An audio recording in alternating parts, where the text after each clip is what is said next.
Greetings, nerds. This is Cena Nerd. I'm your host, Sarah Belmont, and with me, as always, is our Mr. Producer, Will Polk. How are you doing tonight, Will? Doing very well. Happy May the 4th to you. Feels weird that it's May 4th because the space shows that we've been talking about ended like 2 weeks ago.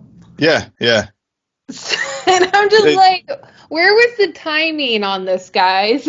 Well, to be fair, even though I haven't watched it yet, Star Wars did drop Vision Season 2 today. So there is a space show going on right now, but I haven't had a chance to watch any of the episodes yet. Even though I did, right before recording, I did watch an episode of Rebels. Did you watch Season 1 of Visions? I did. It was, I mean, some of them were better than others as far as the animation and stories and stuff. You know, it's more like an anthology. So, and it's a lot of just international studios. You know, there's anime and different art forms and stuff, and also I really enjoyed the ones that I watched. I don't think I've watched them all, but I have. I've you know, the ones I did watch I liked. It's sort of like it's sort of like Tales of the Jedi. Well, Tales of the Jedi I did just like blow through because it was only like 6 of them, I think, and they were like 15 minutes each. And I think the Visions were at least Season 1, they were like that too, very short. But how many were there? I think it was either 6 or 9. I can't recall right now, right off the top of my head. But yeah, it was less than 10, I think, for sure. Yeah. Okay. Yeah. Interesting. Well, one thing that I know you haven't watched is Dune, the full Dune, because you apparently fell asleep. And like as soon as you told me that and reminded me about that, I was like, okay. It transported me back to when I watched Dune because I sat through that whole fucking movie. That movie just makes me mad because honestly, I fell asleep during probably the best part because the ending is the best part of the movie. But the ending also just makes me upset because I'm just like, you've just started the movie and it's ended. And now we have to wait. But now we have Dune 2 coming. And both of us have watched the Dune 2 trailer. Yep. And it looks like a sequel. Yeah. It looks like it's going to have very complex, multiple narratives, building this universe, and I'm not going to understand 50% of it. And then I'm just going to be sitting there and watching Stand for the other 50%. The one thing I will say, I did not realize or remember that Florence Pugh is in the sequel. I didn't remember. I forgot that too, that she was in it. And also Austin Butler. I didn't realize he was in the sequel either. I didn't, but I felt like I heard that come up a few times during Oscar talk. So I wasn't as like, oh my God, I can't believe no. And also, until you know he's in it, you can't really tell because visually he doesn't look like Austin Butler. Unless you're like freeze framing on every But it's a very well done trailer. I think the trailer for the original movie, or not the original, but for the Dune from a few years ago was a very good trailer. I just hesitate thinking that this is going to like hesitate with my expectations being high just because I watched the full movie and I'm still so mad at just the pacing of it. It was so boring at parts. However, I love the director. The cinematography was great. There are images from that movie that I still can conjure up in my mind. But yeah, I'm curious, but I'm also very like, okay, we'll see if you surpass the first one, which wouldn't be hard. Yeah.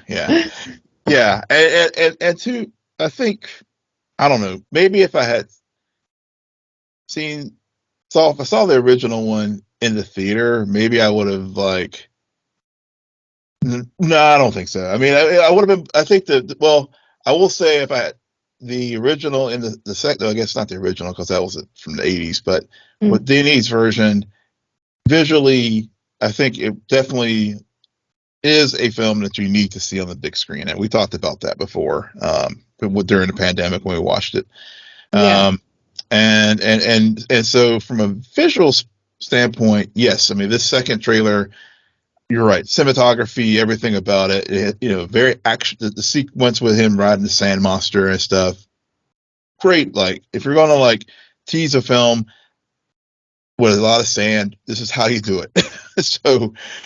So from that standpoint, it's like, okay, this looks like it's more action packed. But then again, I Dune is one of those property IPs that I think people either like it or you don't like it. I don't think there's really no middle with it at all. It's a lot of lore. It is a Yeah. lot of lore and exposition with Mhm. like it's trying to take Game of Thrones lore level Mhm. and condense it down into like a 3-hour movie. Yeah. That's a 10-episode TV show per season. Yeah. It's really hard to, and I think this is why fantasy movies are that genre. Mhm. Either they hit or they miss, just because they're trying to set up a world where you care about all these lines, and underneath the world is all of the politics. Yeah. And I remember watching the first one and trying to follow the politics, but still not really understanding because the writers do attempt to try to not like have clear exposition. Mm-hmm. It's like, we need an exposition dump, but you don't want one because exposition dumps are stupid. Yep. It's just like so hard. They're not entertaining. I did get a lot of Gladiator vibes from this trailer, which I did not get from the first one. Yeah, I agree. That there was definitely that influence there for sure. Yeah. But Yeah. but like I said, I'll probably go see it while it's in the theater. Definitely, it's not one I'm gonna rush out on opening weekend, but I will try to, I'll try to watch the first one again. Maybe just break it up in chunks instead of trying, because I know I can't like do it in one setting. And then when I go see the second one, just make sure I've taken a nap earlier in the day. Yeah. You could definitely break that movie up into chunks. There is like 3 clear parts. Yeah. And about 3 endings. So, like, don't be surprised when you're just like, man, this last part is really, nope, still going. Still going. Not there every time you think it's over, it's not. It's not over. You're just like, man, are you going to save? Nope, they're not saving anything for the second because they have like 4 other families to introduce and whatever. And yeah, I don't know. Yeah. So, all right. Well, yeah, the other big thing is we have an update on the Writers Guild strike. And Will, why don't you take it from there? Yeah, so of course we talked about the incoming strike a couple of weeks ago, where the Writers Guild and the Alliance of Motion Picture and Television Producers were in negotiations back and forth, a lot of closed door negotiation because they didn't want to put everything out in the public domain. But of course, we did get to the end of April, and there was no agreement. And so midnight Monday, the Writers Guild did go on strike after they had their overwhelming authorization vote to do so. That was done in late April. And so just a quick, I won't get into too much of the details as far as what the writers want, but basically what it boils down to is the last writer's strike was in 2007, 2008, lasted 100 days.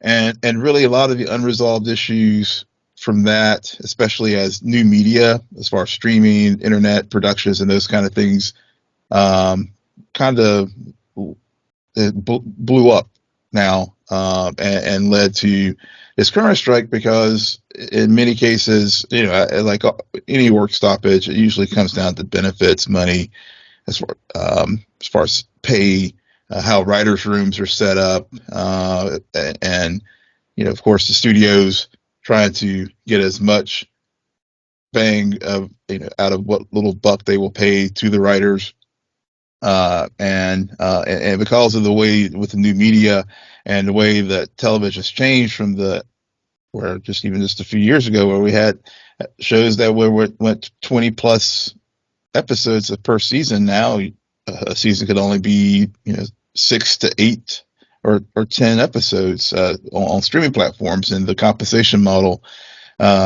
didn't reflect that. So that, plus there's a lot of discussion about AI, as far as ChatGPT and other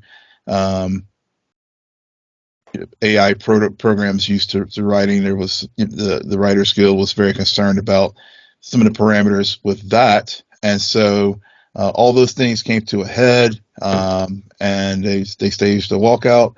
The producers did come back today with a big statement as far as explaining their side of the positions as far as compensation, and then also with the AI issue, they're like, look, there are a lot of legal and creative issues that go into this, and writers maybe should be free to be able to use AI, but then there's a whole issue of like, you can't copyright things that are generated from AI, and also how you would give the writing credit for something that was utilized for utilizing AI to maybe help rewrite a script or those kind of things. So yeah, it's just hope. It seems like there's no, the Writers Guild is definitely locked in, and has a lot of support from the SAG, the Screen Actors Guild, and Directors Guild. Their contract goes through, both of those organizations' contracts go through June 30. So we could potentially, if things don't work out with their contracts with the AMPTP, it's possible that we could have multiple entities having work stoppages. But how does that impact us as far as the viewers? Well, several shows are in production right now, like for example, House of the Dragon and Rings of Power. So Rings of Power today noted that since they're in the UK, and even though they're the members of the Writers Guild, as far as their showrunners, aren't writing anymore, they only have only a little over 2 weeks of production time left, so they're planning on just finishing out the production. House of the Dragon is again in production right now, and they're like, no issues, we're going to drive on and do our production. But the thing about that is, because the writers are on strike, if you have to do rewrites, guild writers can't do those rewrites. So so it's definitely going to impact for things that are in production right now. And then of course things that haven't even started production, it could definitely push some of the Marvel projects back, assuming that if the strike goes for many days. But also, like with Marvel, we have Daredevil and Wonder Man that are in production right now. So again, if they're seeing that a scene's not working and they need to do a rewrite, can't do it. Well, they can do it, but it's it's not going to be it can't be someone from a Writers Guild. And there's been a lot of articles about, like, the last time there was a strike, there was the James Bond movie Quantum of Solace that that had this issue come up, where there was the writer's strike, and Daniel Craig and the director famously had to rewrite scenes and stuff. And I think you could probably, if you've ever seen that movie, you could probably tell where it was kind of a mismatch of themes and whatnot. So So even though things may be in production and driving on, but if they're seeing that a scene's not working or something like that, they can't go back to the writer's room and say, hey, let's fix this. There's going Right. to have to be people there on site, which, I speaking of space shows that we were talking about earlier, back in the 2007, no, the late 80s writer strike, with Star Trek: The Next Generation, there was season 2. There was a writer strike during that season, and you could definitely tell in those shows at the end, even to the point where they had to do a bottle show with just using clips from prior episodes just to fulfill the season allotment. So just because things are in production doesn't necessarily mean that they're not going to get impacted by the strike. Man, can't believe it's only been since 2007, because I've watched a lot of TV over the last decade or so since then. And there's a lot of times where I'm just thinking to myself, what is a writer strike happening? This is trash. Yeah. What? Or, I mean, on a positive, those shows that are poorly written, they're relieved, because they're now we have an excuse. Yep. There's a writer's strike. Yeah. I Yeah. mean, and sometimes delays, good things happen where maybe a writer has a writer's block, they go on strike, and then they come back and suddenly they know exactly how to finish telling a story. Yeah. So Yeah. we'll see what happens, and how Yeah. it gets affected. We've been talking about this a few weeks ago, I think even off air, where it's just it's not something you're going to see instantly, but the longer it goes on, then you'll start to notice the effects. And as we were saying, especially with things that are either just starting production, haven't finished production, and those are the real cases where you're just okay. I mean, The Flash will still apparently come out in theaters next Yeah. month. I've Anything been that's counting on that delay for yeah. a year Yeah. now. But to your point, yeah, that's for example, James Gunn. I mean, and that's the other thing too, is you have these dual-hatted folks like James Gunn, where he's both the writer and a director. And so he is choosing to go the writer's route right now, and he can't tinker with the Superman Legacy script, for example. Yeah. So yeah, so even though, he's apparently finished a draft, but if he wants to go back and tinker with it now, I mean, the Writers Guild rules prohibit him from doing so. Right.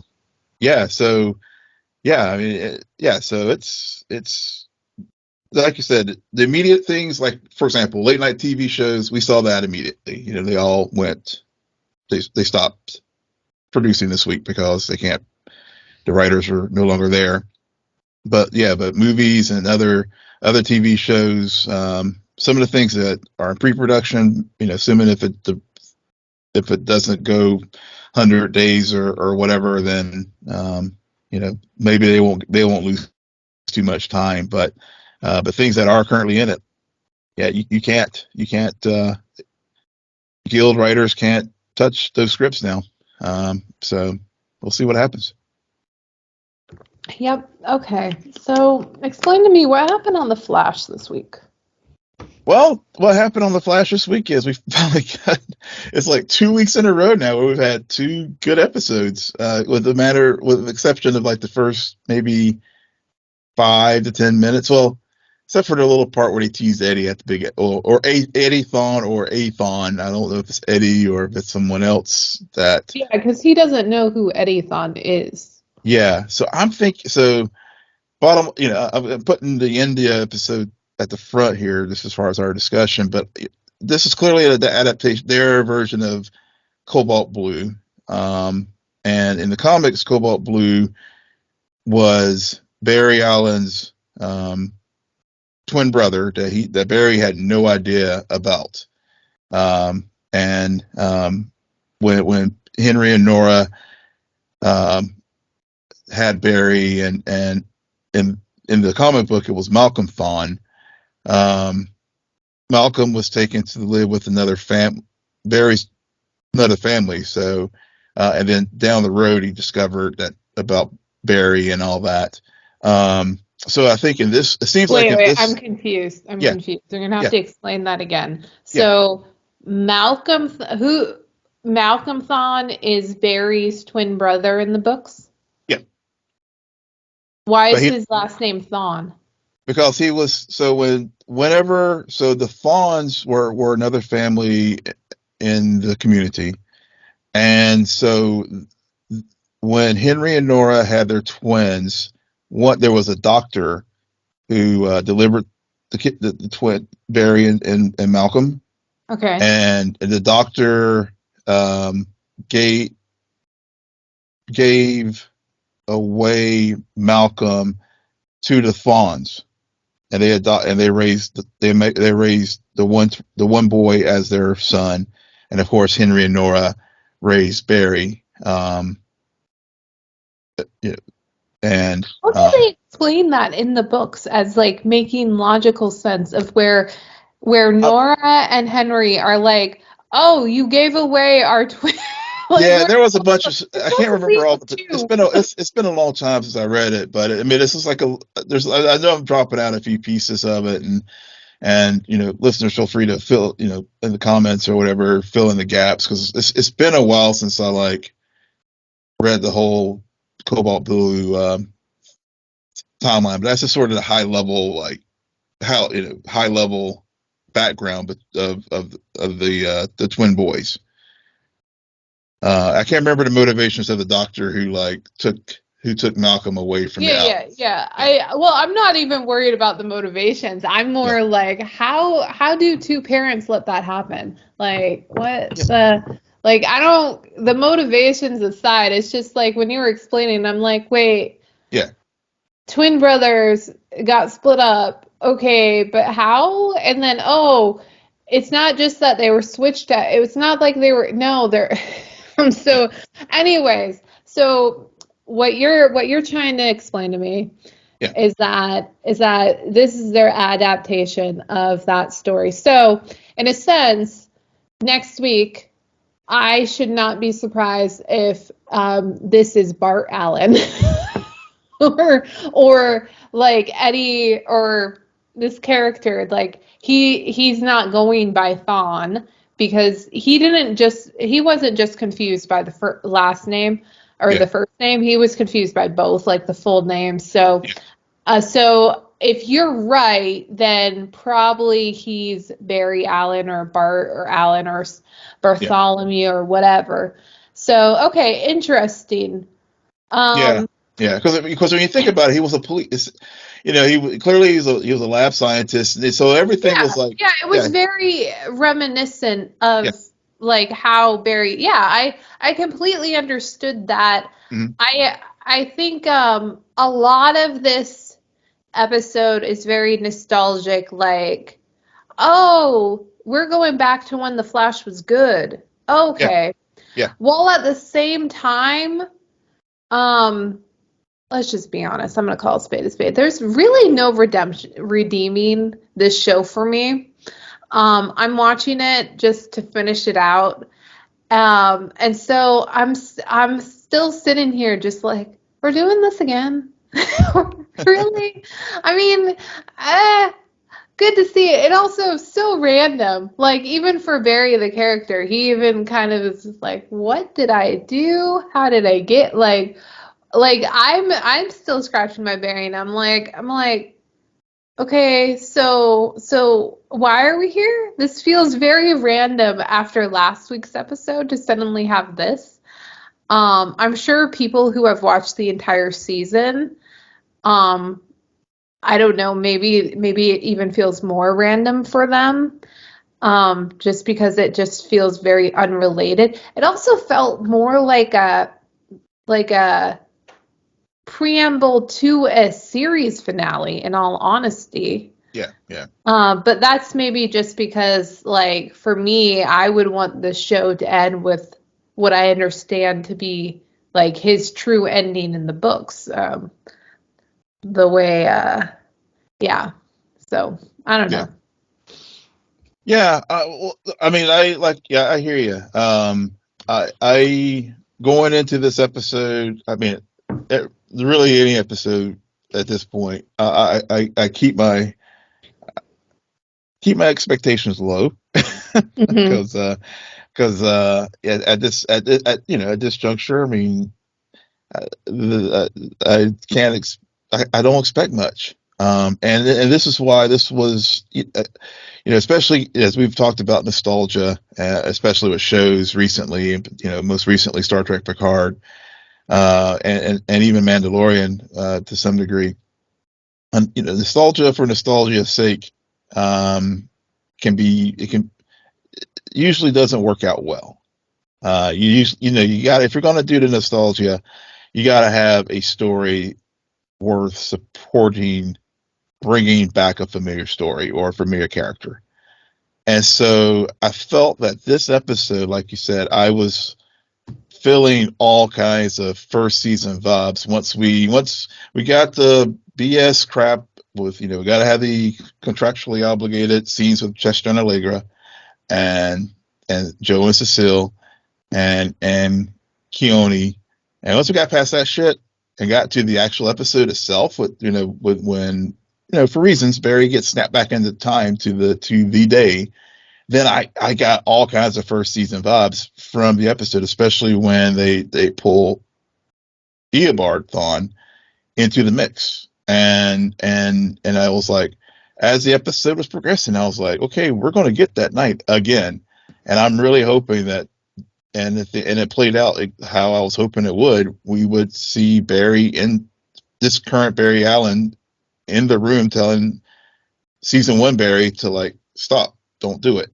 And so yeah, I got that, but also like the way that finally they gave Barry finally got I don't want to say closure, or he finally accepted. And he even notes it in the episode that this is a fixed point in time as far as his mother being murdered by Thawne. And he's finally made peace with that, and he used it to his advantage when Thawne was again, trying to win the day. And Barry was like, yeah, well, this is a fixed point in time. I recognize this now. And so all the things that we've been watching over the last 8-9 years with this show came to a head for me in this. And to your point, it really did set it up like it was almost like a finale. Hmm. Yeah, I just feel like this whole thing about this being a fixed point in time, didn't we figure that out like in season 5? We did. Well, as the viewers, we did, but I think Barry did not. I mean, he did a little bit. Well, I guess with Nora, whenever she was trying to also try to save the day and stop the incident from happening, but I think it was where he actually articulated it to Thawne, which I Yeah, think no, which was the next level. I Yeah, understand that. I yeah, just like from a viewer perspective, I hate it when I figure out something and the main character hasn't. Like, well, then we just get to watch him repeat the same mistake over and over again. hmm That's not fun. Um, so that was more what I was getting at. Like, got I just feel like there are so many berries who are coming in and out of that moment and telling each other, no, no, no, it's a fixed point in time. I'm just like, yeah, yeah. I Well, know, there's I that too. remember like the first one being like, oh, cool. And then the second one, I'm like, okay. And then the third one, I'm just like, okay, there's way too many things happening. Um, but yeah, I don't, yeah, it was fine. Yeah, yeah, it just, it, as much as you get season one vibes, there's like a portion of the show where you're just like, but it's still not. Still not Yeah. there. Well, like I Um, said, yeah, yeah, it, yeah. it's really, and it's funny because I was prior to coming on, I was actually listening to, I randomly put on Kind of Funny's review of Far From Home, just Mm, randomly. mhm. Um, and I was thinking a lot about Spider-Man and all of our discussions about Spider-Man and how, like, so much of that character is he's a very hopeful and optimistic character who is surrounded by loss and grief. Mm-hmm. And, like, that's what makes his character compelling. I think Barry Allen in DC also represents that. Like, those two, like Spider-Man and the Flash. Yet, and we get that in season 1, and then over time it deteriorates throughout the length of the show. Because, like, to your point, a few weeks ago, they killed Caitlin for the 4th time. Yeah. And yet she's still technically on the show. Like, they're not committing to these things. And then at the same time, I was thinking a lot about, like, how much Far From Home plays into nostalgia and fan service. Mm-hmm. And a show like this, in its final run, pun intended, plays a lot into nostalgia and fan service. But as we talked about last week, there's a good way to do it and there's a bad way. And I feel like this is middle of the road. Mm-hmm. Like, you get some of it, but still you have you got the Joe West scene of him being, like, suddenly the bad guy, but not really. You're like, oh, what? Why? Yeah. You get his parents in this episode were just kind of weird to me. I'm just like, you just met the kid. Yeah. They felt like they were playing caricatures from, like, a 1920s movie. Like, I don't know. It felt weird. They just felt like they were in a different movie or a different TV show. And so, yeah, I just, there was a lot of it. I do appreciate them not, to your point, going back and forth between what's happening with Barry and everybody else being confused in present day. So. Yeah. I'm glad you brought up the parents, because I was wanting to talk about them as well, and so the two things about that. One, I agree with you, and I think this is where, with the weirdness of it, because I did have that kind of thing, same reaction too, as far as just like this is, and this has been one of the structural issues with this show really since Eric Wallett's tenure, is a lot of things are just, they don't, he's not a very organic writer or showrunner as far as letting things organically develop. It was a very forced thing, having Fawn, like, punch Barry out in the street, and then of course Henry and Nora just happen to be there to take him, and Henry just happens to be the doctor that is the attending physician in the hospital and stuff. So, those are the structural parts that, I agree. I have it is what it is. I mean, that's just what we get with this show now. But I will say, and to my point, as far as, like, with Picard as an example of using, if you're going to bring characters back, using them in a way to serve the larger story. And I will say that I thought this episode did a good job of that, especially with Barry finally being able to tell his parents once and for all, not that flashpoint that we saw in season 3, but this time really telling them, if I had one day to spend with you, and this is the last time I'll ever get to do it, I'm gonna do it right. And I thought that the episode was effective, even though it was inartfully set up. I thought it was effective in that regard. Mm-hmm. Yeah. Well, we'll see how it all turns out in the part 2. Part 2 or part, like, I don't know. Like, we're getting part 2, and we'll see if this runs throughout the rest of the season to wrap it up or not. Because the showrunner also loves this is season A, or season 9, part A. This is part B, and Eric Walsh really did lose me on this show. Like, what are we doing here, people? What are we doing here? Yeah, for sure. I'm hoping that it will end. will end strong. I mean, it was a good start, but we've had good starts with this current regime, and it fizzles out. So, but I'm hopeful that it'll finish strong. Yeah. One show that I do know what's going on, to a detriment, is Superman and Lois, because oh my God, another predictable twist that I'm so mad at myself. I didn't say anything last week because I forgot, but I totally had that going on in the back of my head. I was just like, yeah, this kid is definitely Mannheim's son. And also, I'm sorry. I'm sorry, everyone. I don't buy it. It's just, it does not add up to me of how Mannheim can not only have a secret wife, but a secret son too, that Lois knew nothing about. Like Clark, okay, maybe he's Kryptonian, and they're kind of like mid on, I'm guessing. But Lois should know. Yeah, Like, how do you keep that a secret from investigator journalists? Like, yeah, yeah, it doesn't line up. And the way they kind of brush that aside, I was like, I knew you weren't going to give a good explanation for how she didn't know. But that's all this episode was. And I'm just like, you told the viewers, you confirmed it for the viewers at the end of last week's episode.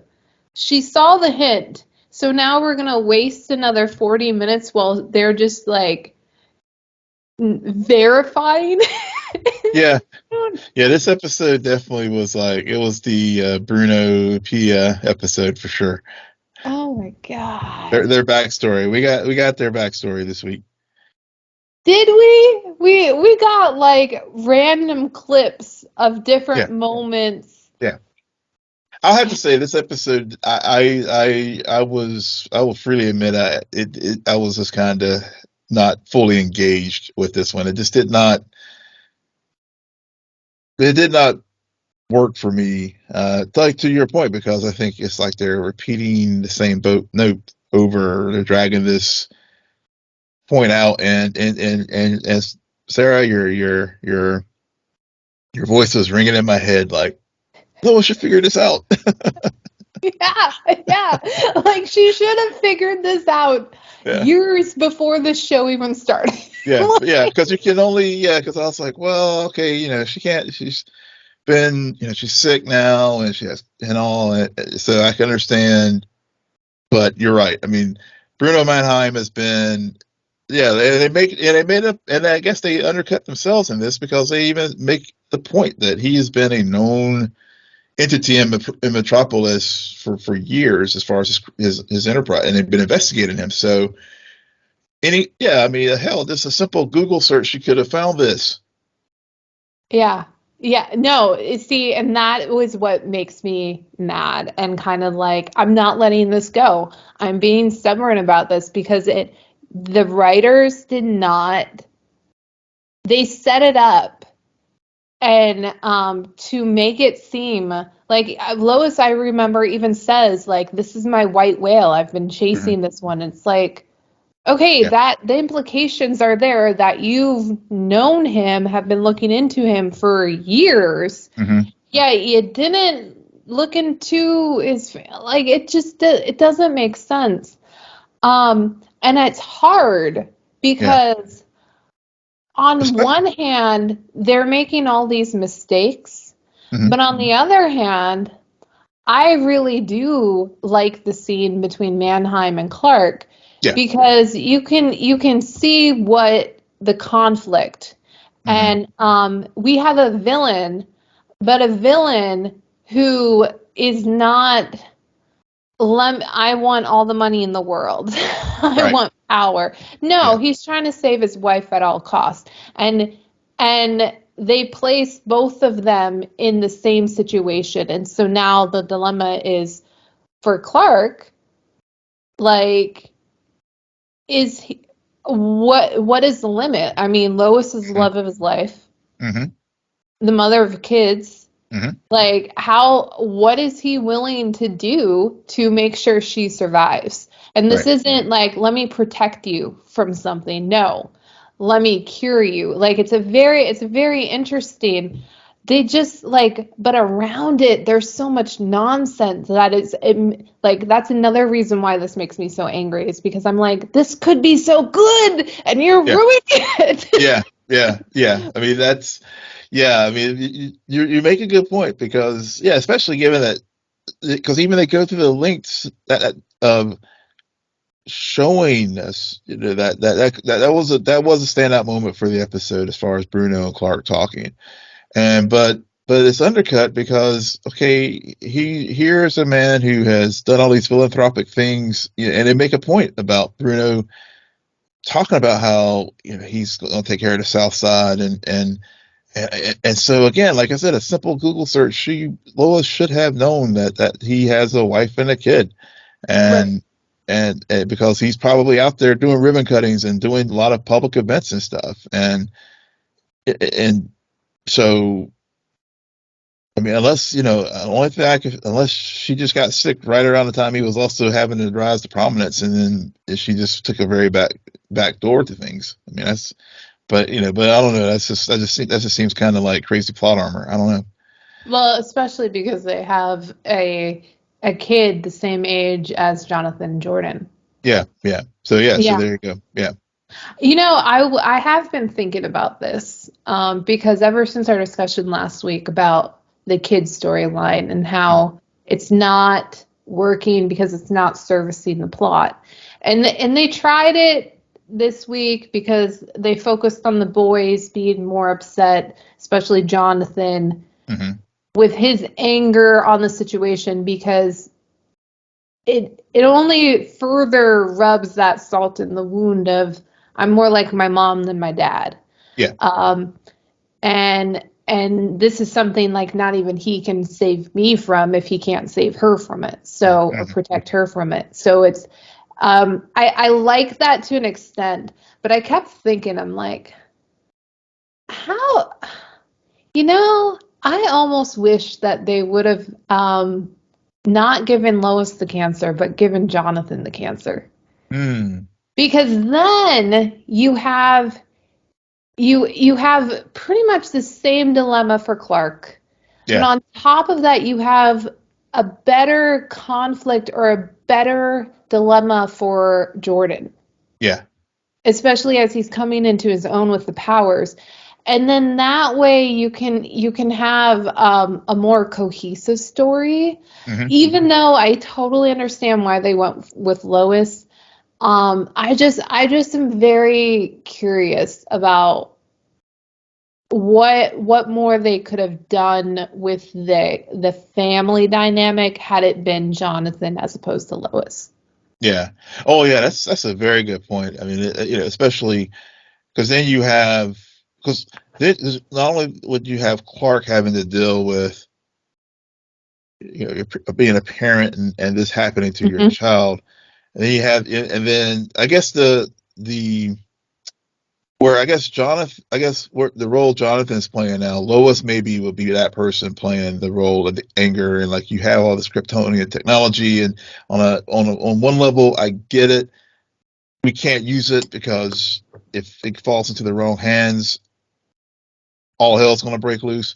But then as a parent, then that would, there's that whole other level of like we got to save our kid. So Yeah, yeah, you would have them, but it would be such a more complicated issue because yeah, technically they should have that same dilemma right now hmm because she is the one who's like, I'm gonna yeah, die if you don't do yeah, yeah, something. But it doesn't seem like they're playing that card. And this whole thing about the Kryptonian technology, just I went right back to Wakanda Forever. yeah. Oh yeah. It's definitely it's a well worn trope as far as like super beings and their tech or super technology and having access to it, and we're just not society. Current society's not capable of handling it. It is interesting though because Mannheim isn't necessarily trying to find the technology, but he's just after Superman's blood. because for all intents and purposes. Oh, this is another thing I forgot to talk about last week. I do think this is my next prediction because the show. I think Mannheim is going to end up going after Jordan because Jordan's blood is a mix of human and Kryptonian. Yeah. And it's whatever trait his blood possesses that allows him to also have the powers that Jonathan doesn't. Yeah. I think that's what because at the end of last week's episode there was that showdown. Yep. And there was recognition there. And so I think he's going to pivot. Especially if he's smarter than Lois and puts together some of these pieces. There's been a lot of implications about Jordan flying around without mask. So that might lead Mannheim to him. That's not a bad theory. That Jordan could be the next target.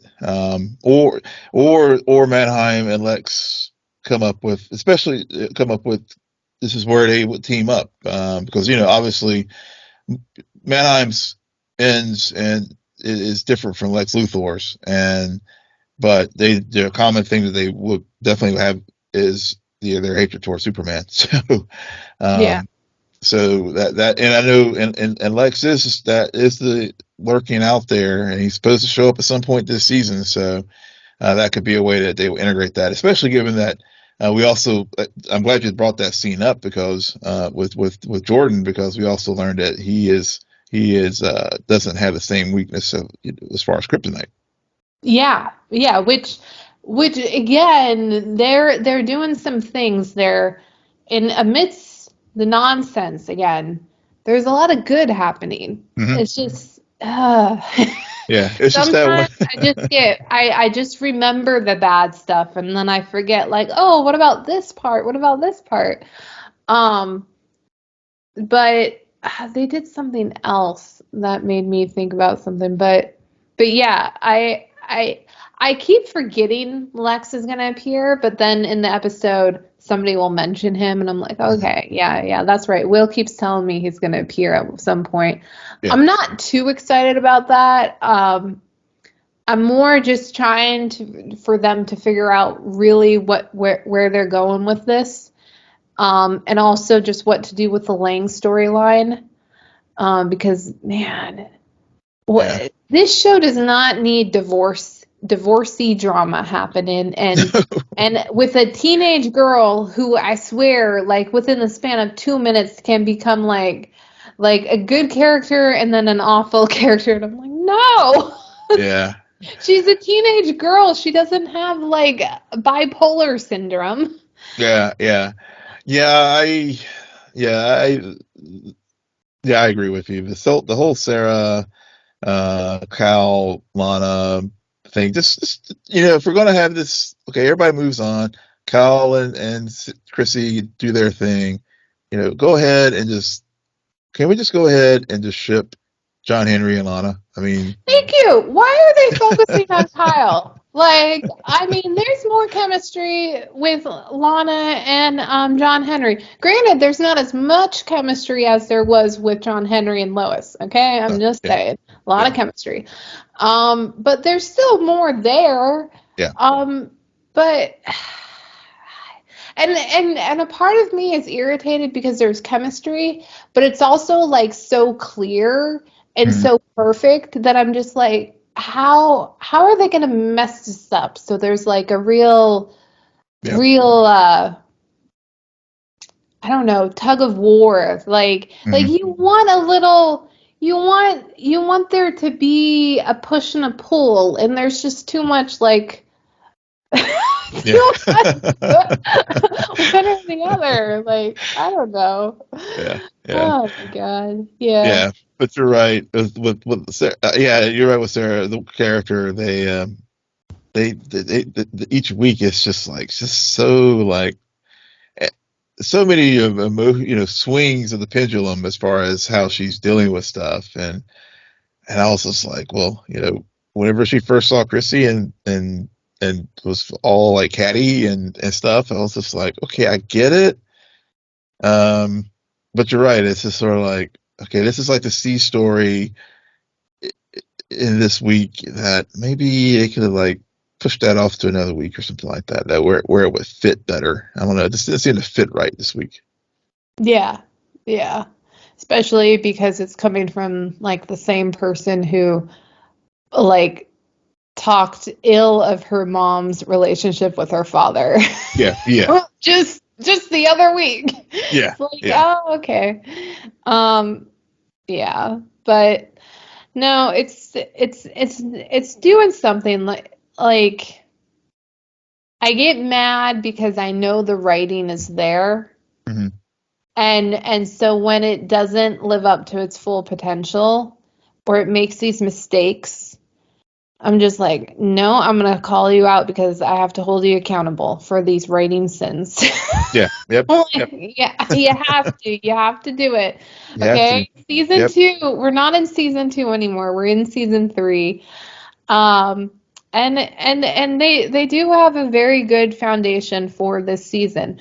I Hmm. just also wish I would stop predicting things that end up happening. I'm tired of it.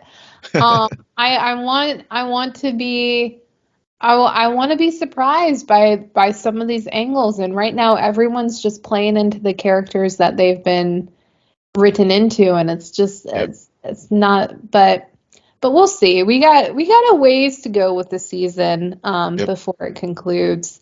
Yeah. You were telling me that you checked out on Netflix the Diplomat, right? Yeah. Yeah. How was that?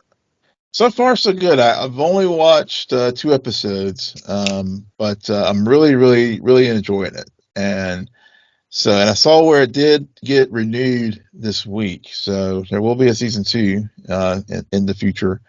But yeah, it's a really good show, and I just got to just find some time to finish it. Yeah. But yeah, I am enjoying it, and I've seen, people who have finished it, people who normally don't like that I know, normally don't talk much about TV shows and stuff. They were like, at work and everything. They're like, oh, you got to watch the Diplomat. The endings is so I don't gasp at endings of TV shows, but this one actually made me do it. I was like, okay, shut up. I don't want to get spoiled, but I better like finish it up before I do. Yeah. Yeah, No. Okay. yeah, Cool. yeah. Very cool. The Succession, Hmm. it's strong. It's this past week's episode not as good as the previous 2 weeks, but those 2 episodes were really good. Um, but no, the freaking I forget her name, but the girl who plays the daughter, Sid, Hmm. on the show, my God, that actress, if Zendaya, if like this writer strikes disrupts Euphoria, Oh then yeah. she's gonna get the Emmy and not Zendaya. Huh. But I mark my words, people. As long as Euphoria is in production, Zendaya is always getting the Emmy. Unless that show takes a horrible turn, but my God, I don't know what'll happen. But yeah, I was just very impressed by that.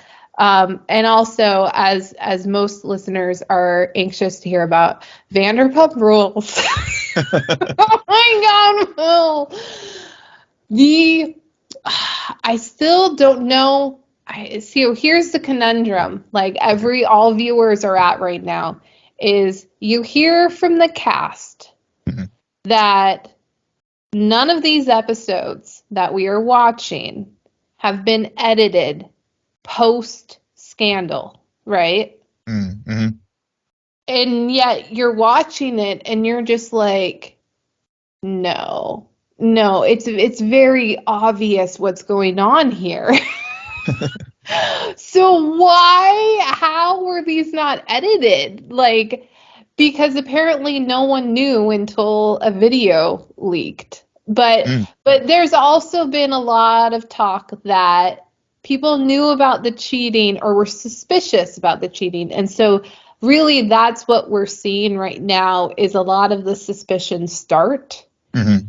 But then the timeline is all screwed up because they're talking about a party that happened in Labor Day, and then other people are talking about suspicion starting in January, and then the actual scandal broke out in March.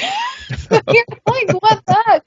But at the end of the day, you know that Tom Sandoval is just like complete asshole. Because I mean, Ariana, like he basically hooked up with Raquel Mm-hmm. On the day her grandma died. And she was dealing with that and so wasn't around. Um yeah. And Ariana, and also another potential hookup on when Ariana's dog died. So while Ariana has last year was dealing with like death and tragedy after death and tragedy, her boyfriend of almost 10 years was sneaking around her back with a supposed friend of hers who at the same time was comforting her, and also like you like basically Ariana was a big sister to her. Like Huh. this is why this scandal is just so mind-blowing, is because you're just like, are we sure there's no writers writing this? Because like you're like, a real person wouldn't actually do this on national television. No, no, no. They do. They are that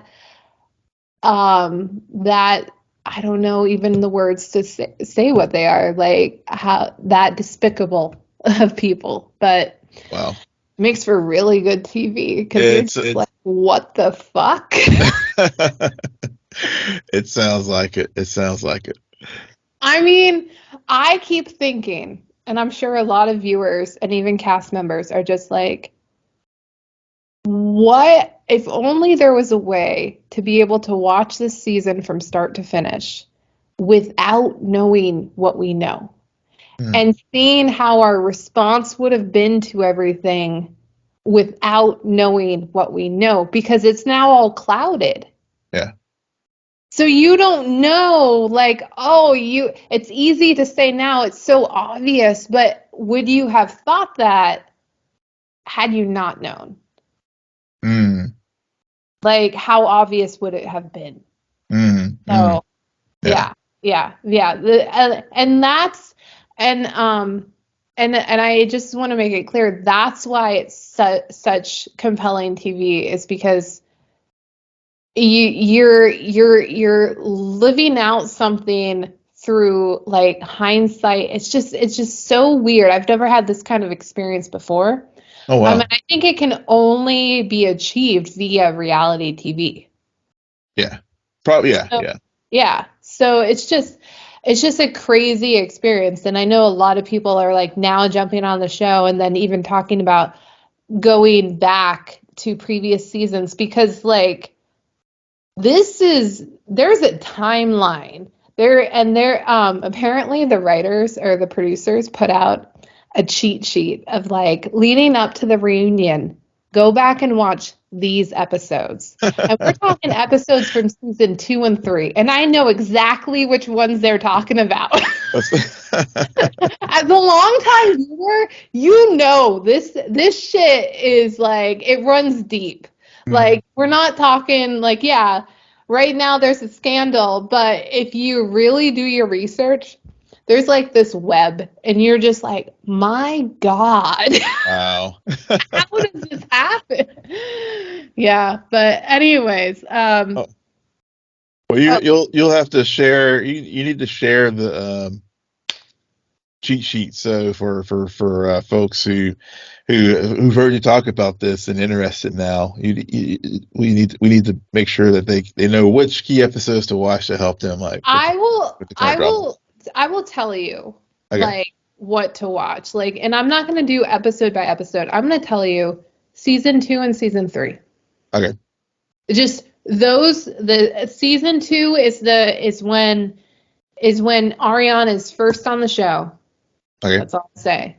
Season 3, yeah, but just season 2, season 3, and then jump to current season.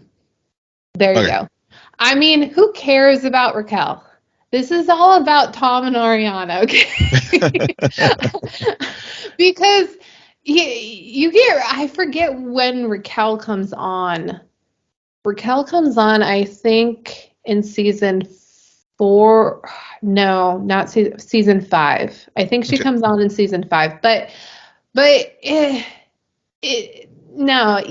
season 2 and season 3. And people who have watched the show know exactly why I'm saying those 2 seasons, because this is the start of Tom and Ariana. And you want to watch that and understand the complexities about that.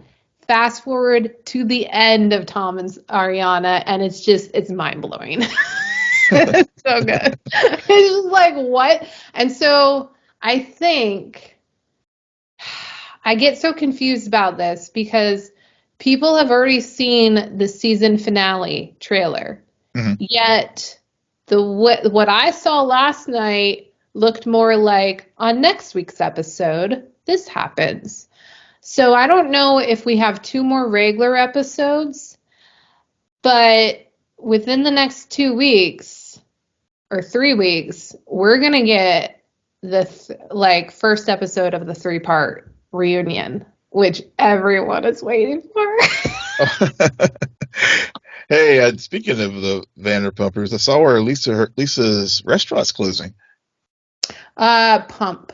Yeah, one of her restaurants. Yeah, one of her restaurants. Yeah. I guess I know the third. I guess it still was the other one, right? Will. Oh, she has like 5. Okay, Will. Okay. Like I appreciate your attempt, but I know. Yeah, I know. I just know this Bravo world.